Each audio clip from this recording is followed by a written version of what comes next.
तमाम राम स्वरूप का किरदार निभा रहा हूँ। मैं संदेश लोगों का किरदार निभा रहा हूँ। विश्वजीत प्रेमा का किरदार निभा रहा हूँ। गोपाल प्रसाद का किरदार निभा रहा हूँ। सूरज शंकर का किरदार निभा रहा हूँ। मैं पहचान उमा का किरदार निभा रहा हूँ। मैं राहुल प्रेमा उमा और गोपाल प्रसाद की आवाज निकाल रहा हूँ। माँ विश्वजीत राम स्वरूप का आवाज निकाला हूँ। मैं पहचान शंकर और नौकर का आवाज निकाल रहा हूँ। बस बस अभी ढेर चल, अब तक को इधर मोड़ बिखादू साहब क्या करेगा? परमात्मा के यहाँ जब अकल बट रहे थे तुमका आलस लगा था और यहाँ पसीना क्यों बहा रहे हो? हाँ तुम भूल गए बीच में।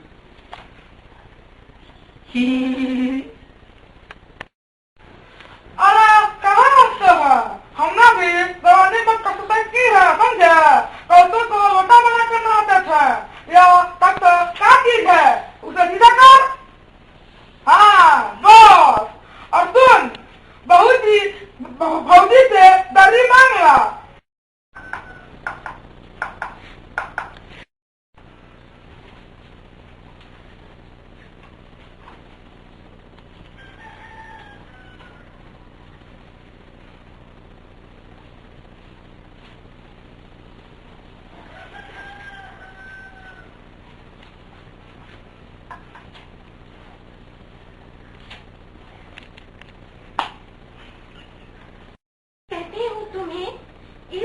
धोती की क्या जरूरत पड़ गई?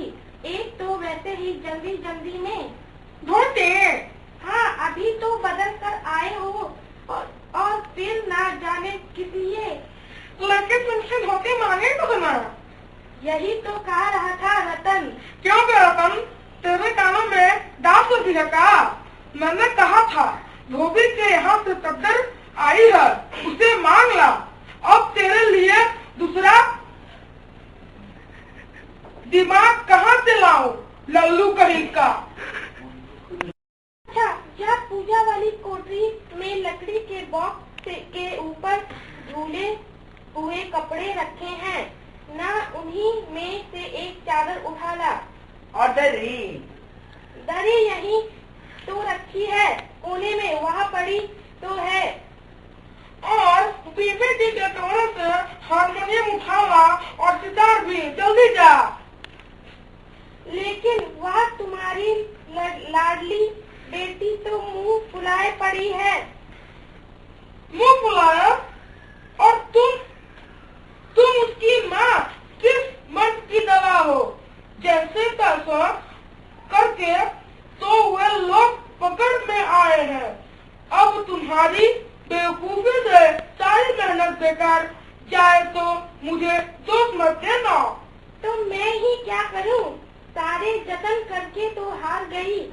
तुम्ही ने उसे पढ़ा लिखा कर इतना सिर पर चढ़ा रखा है। मेरी समझ में तो ये पढ़ाई लिखाई के जंजाल आते हैं। अपना जमाना अच्छा था, आ ई पढ़ ली, गिनती सीख ली और बहुत हुआ तो स्त्री सुबोधनी पढ़ ली। सच पूछो तो स्त्री सुबोधनी में ऐसी बातें लिखी हैं, ऐसी बातें कि क्या बीए एमए की पढ़ाई होगी। और आजकल के तो लक्षण ही अनोखे हैं। ग्रामोफोन बाजा होता है ना? क्यों? तरह का होता, दो तरह का होता है। एक तो आदमी बनाया हुआ, उसे एक बार चलाकर जब चाहे तब रोक लो, और दूसरा परमात्मा का बनाया हुआ निकाड, एक बार चढ़ा तो रुकने का नाम नहीं। हटो भी, तुम्हें ठटोली ही सूझती रहती है। यह तो होता नहीं कि उस अपनी उमा को राह पर लाके। अब देर ही कितनी सही है उन लोगों के आने में। तो हुआ क्या? तुम्ही ने तो कहा था कि जरा ठीक ठाक करके नीचे लाना। आजकल तो लड़की कितनी ही सुंदर हो, बिना टिमटाम के भला कौन पूछता है। इसी मारे मैंने तो पाउडर वोडर उसके सामने रखा था, पर उसे तो इन चीजों से ना जाने किस जन्म की नफरत है। मेरा कहना था कि आंचल में मुंह लपेट कर लेट गई। भाई मैं बाज आई तुम्हारी इस लड़की से। न जाने कैसा इसका दिमाग है, वरना आजकल की लड़कियों के सारे तो पाउडर का। मैंने तो पहले ही कहा था एंट्रेंस ही पास करा देते, लड़की अपने हाथ रहती और इतनी परेशानी ना उठानी पड़ती। पर तुम तो चुप चुप, तुम्हें कितने अपने जवाब का कानून नहीं है। कल ही यह बता दिया था कि उन सब लोगों ने सामने जिक्र और ढंग से होगा, मगर तुम अभी से सब कुछ उगले देती हो। उनके आने तक तो ना जाने हाल करोगी। अच्छा बाबा, मैं ना बोलूंगी, जैसी तुम्हारी मर्जी हो करना, बस मुझे तो मेरा काम बता दो। तो उमा जैसे तो तैयार कर लाओ ना, सही पाउडर वैसे कौन बुरी है, काम लेकर भेज देना उसे। और नाश्ता और तैयार है ना? आ गया रतन, इधर ला, इधर बाजा नीचे रख दे। आ गया रतन, इधर ला, इधर टेबल हटा दे। अभी टेबल हटाकर बाजा पकड़कर नीचे रख दे।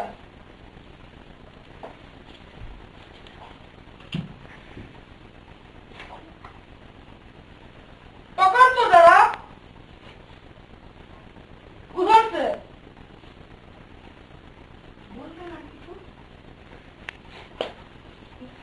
नाश्ता तो तैयार है, मिठाई तो वे लोग ज्यादा खाएंगे नहीं, कुछ नमकीन चीजें बना दी हैं, फल रखे हैं ही, चाय तैयार है और टोस्ट भी, मगर हाँ मक्खन तो आया ही नहीं।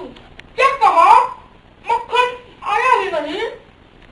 तुम्हें भी किस वक्त याद आई है? जानती हो कि मक्खन वाले की दुकान दूर है, उस पर तुम्हें तो ठीक वक्त पर कोई बात सूझती ही नहीं। अब बताओ रतन माखन लाए कि यहाँ का काम करे। दफ्तर के चपरासी से कहा था आने के लिए, तो नखरों के मारे। यह काम कौन ज्यादा है, कमरा तो सब ठीक ठाक ही है, बाजा सितार आ ही गया, नाश्ता या यह बराबर वाले कमरे में ट्रे में रखा हुआ है, तो तुम्हें पकड़ा दूंगी, एक आध चीज खुद ले आना। इतनी देर में रतन मक्खन ले ही आएगा, 2 आदमी ही तो हैं। हाँ, एक तो बाबू गोपाल प्रसाद और दूसरा खुद लड़का है। देखो उमा को देखो उमा, ये कह देना कि जरा किराने से आए। ये लोग जरा ऐसे ही है, गुस्सा तो मुझे बहुत आता है इनके ख्यालों पर। कुछ पढ़े लिखे हैं, वकील है, सभा सोसाइटियों में जाते हैं, मगर लड़की चाहते हैं ऐसी कि ज्यादा पढ़ लिखे ना हो। और लड़का? बताया तो था तुम्हें, बाप शेर है तो लड़का सवा शेर। बीएससी के बाद लखनऊ में ही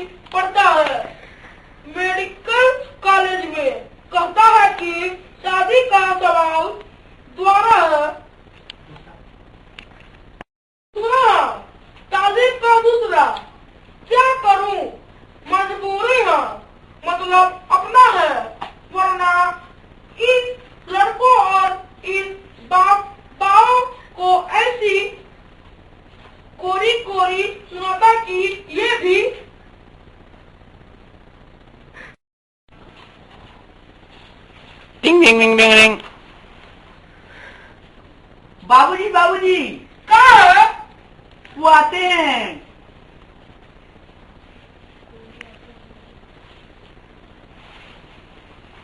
अरे प्रेमा, वे आ भी गए।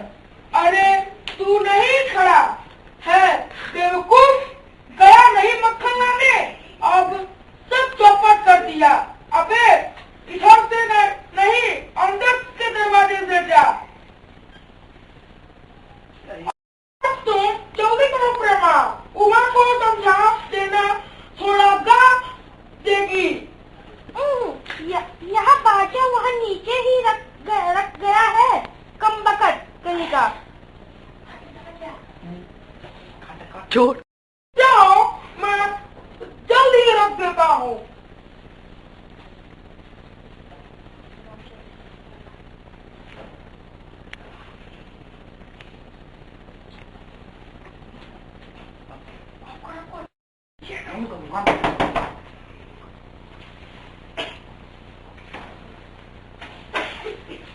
नमस्कार नमस्कार नमस्कार। आइए इधर तशरीफ लाइए। यहाँ पे लाइए, मुझे दीजिए।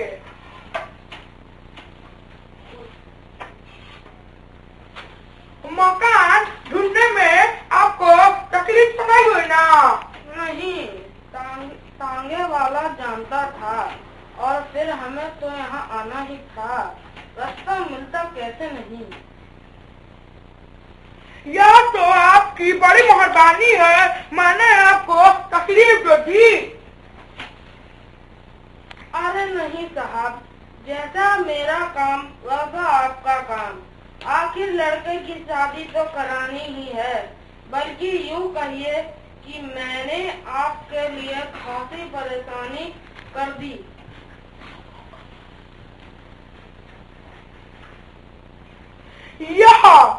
यह लीजिए, आप तो मुझे कांटों में घसीटने लगे, हम तो आपके सेवक ही।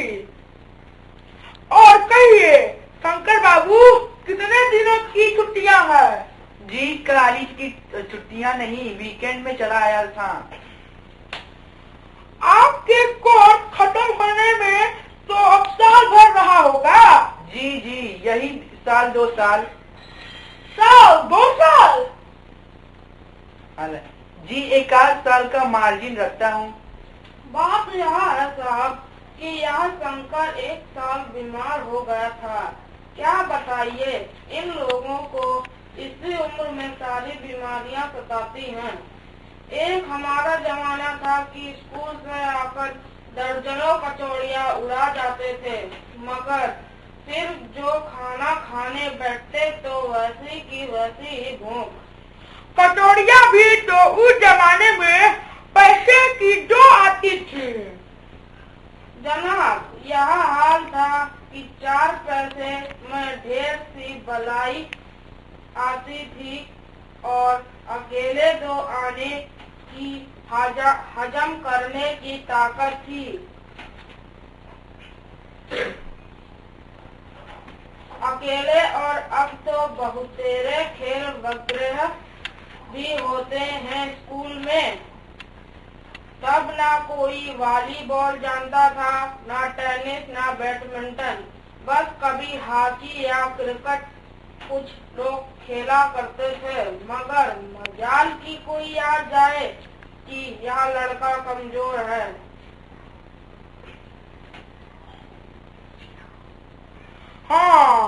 जी हाँ, उस जमाने की बात ही दूसरी थी। और पढ़ाई का हाल था कि एक बार कुर्सी पर बैठे कि 12 घंटे की सिटिंग हो गई। 12 घंटे जनाब, मैं सच कहता हूँ कि उस जमाने का मैट्रिक भी वह अंग्रेजी लिखाता था, फर्राटे की कि आजकल में भी मुकाबला नहीं कर सकते। जी हाँ, यह तो है ही। माफ याद आती है, अपने को जब्त करना मुश्किल हो जाता है। जी हाँ, वो तो रंगीन जमाना था, रंगीन जमाना। अच्छा तो साहब, अब बिजनेस की बातचीत हो जाए।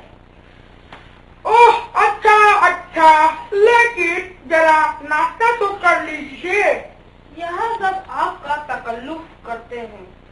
तकल्लुफ किस बात का? यह तो मेरी बड़ी तकदीर है कि आप मेरे यहाँ तशरीफ लाए हैं, वरना तो किस काबिल हूँ। माफ कीजिए जरा, अभी हाजिर हुआ। आदमी तो भला है, मकान उससे तो भला है।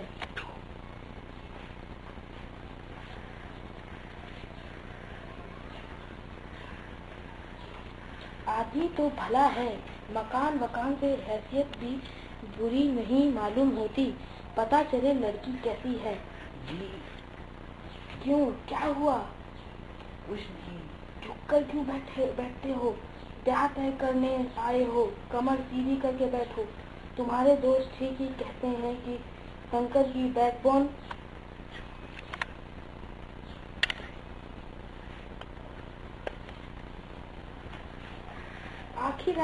आखिर आप माने नहीं।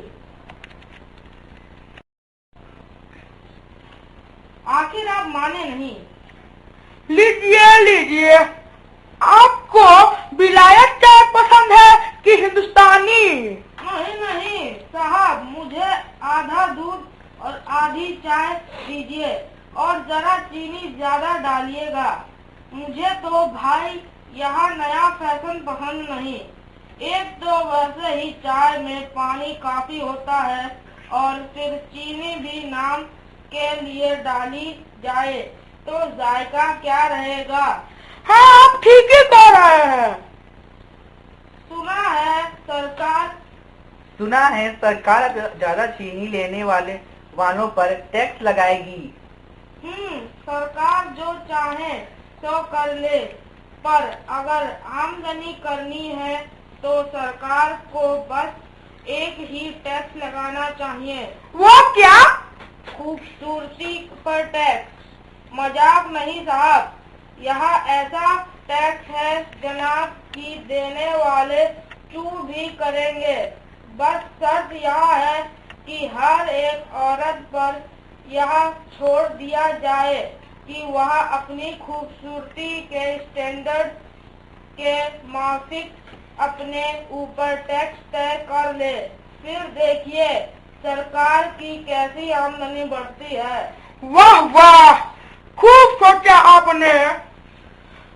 बकई आजकल यह खूबसूरती का सवाल ही बेढंग हो गया है। हम लोगों ने जमीने में तो यह कभी उठता भी ना था। कभी नहीं लीजिए। कभी नहीं। आपका क्या ख्याल है शंकर बाबू? किस मामले में? यही कि शादी तय करने में खूबसूरती का हिस्सा कितना होना चाहिए? यह बात दूसरी है बाबू रामस्वरूप। मैंने आपसे पहले भी कहा था, लड़की का खूबसूरत होना निहायत जरूरी है। कैसे भी हो, चाहे पाउडर वगैरह लगाए, चाहे वैसे ही। बात यह है कि हम आप मान भी जाएं, मगर घर की औरतें तो राजी नहीं होती। आपकी लड़की तो ठीक है। जी हाँ, वह तो अभी आप देख लीजिए। देखना क्या है, जब आपसे इतनी बातचीत हो चुकी है तब तो यह रस्म ही समझिए। हाँ, यह तो आपका मेरे ऊपर भारी एहसान है। और जायचा तो मिल ही गया होगा। जी, जायचे का मिलना क्या मुश्किल बात है। ठाकुर जी के चरणों में रख दिया, बस खुद ब खुद मिला हुआ समझिए। यह ठीक है कहा आपने, बिल्कुल ठीक। लेकिन हाँ, यह जो मेरे कानों में भनक पड़ी है, यह तो गलत है ना? क्या? यह पढ़ाई लिखाई के बारे में। जी हाँ, माफ बात, साफ बात है साहब, हमें ज्यादा पढ़ी लिखी लड़की नहीं चाहिए। मेम साहब तो रखनी नहीं, कौन भुगतेगा उनके नखरों को। बस हद से हद मैट्रिक पास होनी चाहिए। क्यों शंकर? जी हाँ, कोई नौकरी तो करानी नहीं। जी हाँ, नौकरी का तो सवाल ही नहीं उठता। और क्या साहब, देखिए कुछ लोग मुझसे कहते हैं कि जब आपने अपने लड़कों को बीए एमए तक पढ़ाया है, तब उनकी बहुएं भी ग्रेजुएट लीजिए। भला पूछिए इन अकल के ठेकेदारों से कि क्या लड़कों की पढ़ाई और लड़कियों की पढ़ाई एक बात है? अरे मर्दों का काम तो है ही पढ़ना और काबिल होना। अगर औरतें भी वही करने लगी, अंग्रेजी अखबार पढ़ने लगी और पॉलिटिक्स वगैरह पर बहस करने लगी, तब तो हो चुकी गृहस्थी। जनाब, मोर के पंख होते हैं मोरनी को नहीं, शेर के बाल होते हैं शेरनी के नहीं। जी हाँ, और मर्द की दाढ़ी होती है, औरतों की नहीं। हाँ हाँ, वह भी सही है। कहने का मतलब यह है कि कुछ बातें दुनिया में ऐसी हैं जो सिर्फ मर्दों के लिए हैं, और ऊंची तालीम भी ऐसी चीजों में से एक है। चाय और लीजिए। धन्यवाद, पी चुका। आप? बस साहब, अब तो खत्म ही कीजिए। अपने तो कुछ ख्याल ही नहीं, चाय के साथ टोस्ट नहीं। क्या बताइए, वह माखन? नाश्ता ही तो करना था साहब, कोई पेट तो भरना था नहीं, और फिर टोस्ट वोस्ट में खाता भी नहीं। अरे जरा पान भिजवा देना, सिगरेट मंगाऊं?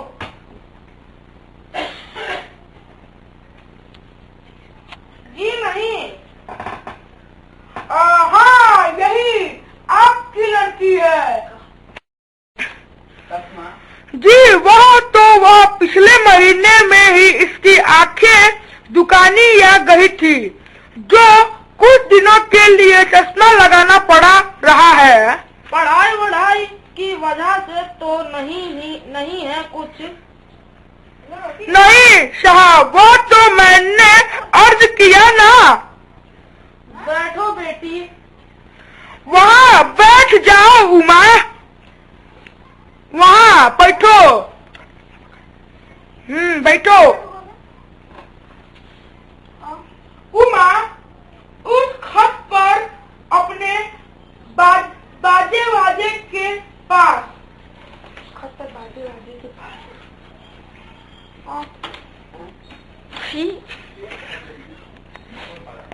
तो कुछ खराबी है नहीं, चेहरे पर भी छवि है। हाँ, कुछ गाना बजाना सीखा है?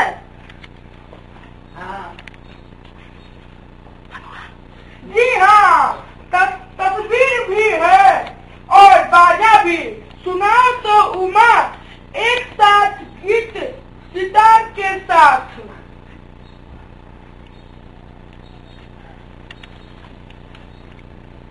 नहीं।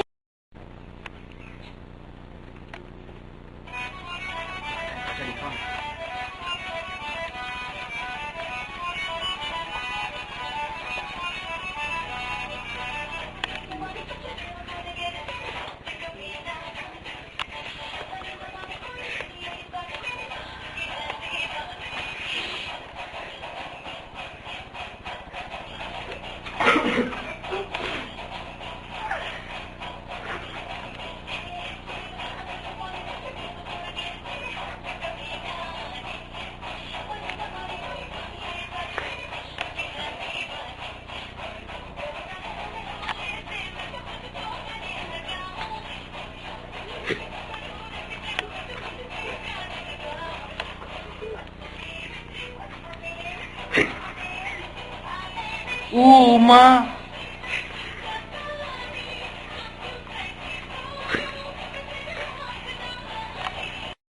क्या हुआ उमा? गाना तो पूरा करो उमा। नहीं नहीं साहब, काफी है। लड़की आपकी अच्छा गाती है। अभी ठहरो बेटी। थोड़ा और बैठी रहो उमा। तो तुमने पेंटिंग वेंटिंग भी? हाँ, वो तो मैं आपको बताना भूल ही गया। यह तो तस्वीर टंगी हुई है कुत्ते वाली, इसी ने खींची है। वह जो उस दीवार पर टंगी हुई है, टंगी भी है। यह तो बहुत अच्छा है। और सिलाई वगैरह?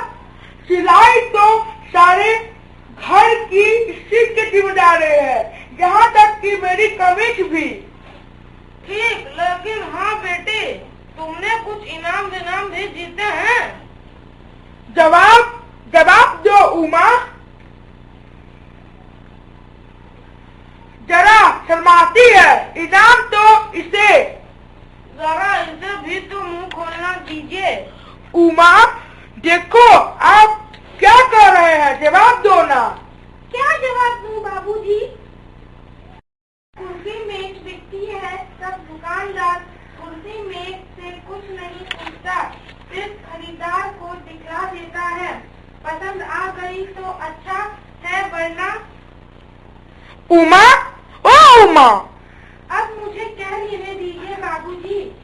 ये जो मास्टर मेरी खरीदार बनकर आए हैं, इनसे जरा पूछिए कि क्या लड़कियों के दिल नहीं होता? क्या उनके चोट नहीं लगती?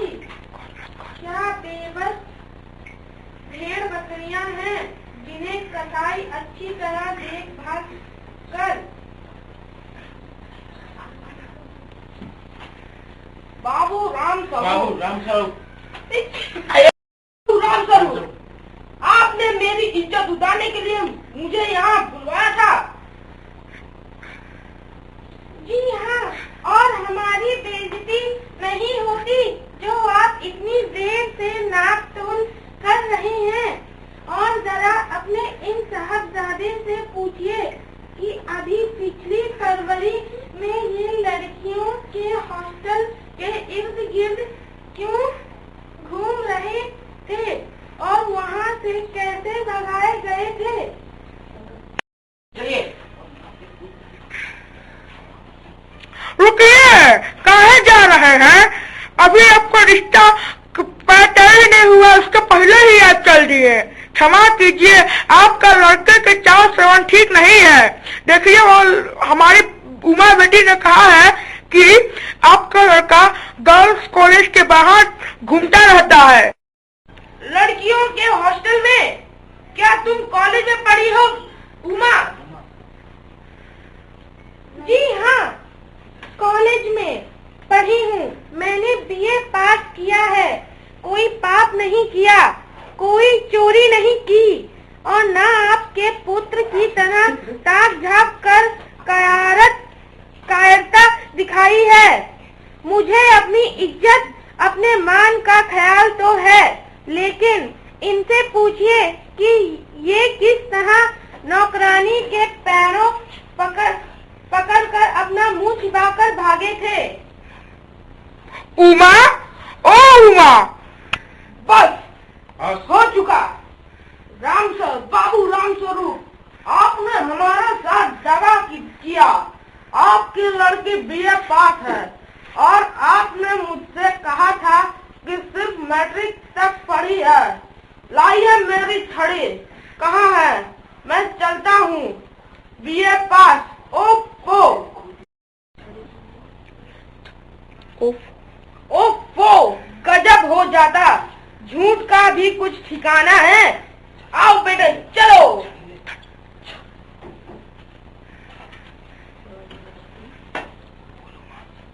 जी हाँ, जाइए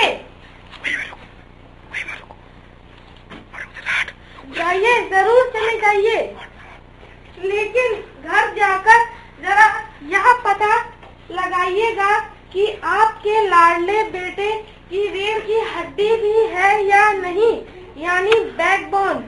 बैकबोन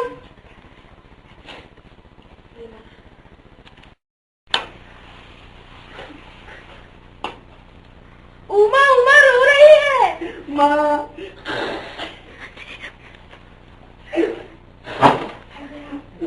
बाबूजी बाबूजी अमूल प्योर मक्खन।